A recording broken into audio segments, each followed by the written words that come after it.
اهلا وسهلا بحضراتكم. انا دكتور احمد المصري، استشاري جراحه المناظير السنيه. النهارده ضيفي إلي من لبنان. اهلا وسهلا بيك. وصل ما شاء الله الوزن جميل جدا. ممكن هو بقى يحكي لنا التجربه بتاعته، ممكن بقى نحكي للناس باللبناني بالمنطقه زي ما بتعمل.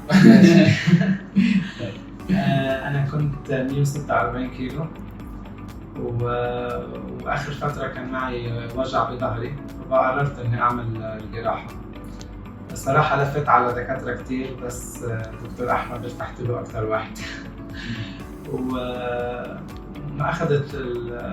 أخذت وقت كتير عشان أخذت القرار، ودغري عملت الجراحة، مع إني كان عندي مخاوف كتير منها، بس الحمد لله يعني بيقولوا زي شك الدبوس.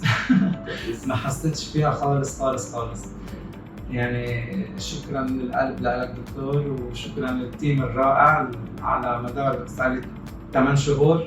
8 شهور ما شاء الله وصلنا الوزن كويس جدا. ما شاء الله ما شاء الله، يعني جسم مثالي. وهو اللي بيتدرب كمان ممكن نبقى نقول صورة الجيم ما شاء الله بيتدرب، ودي نقطة كويسة.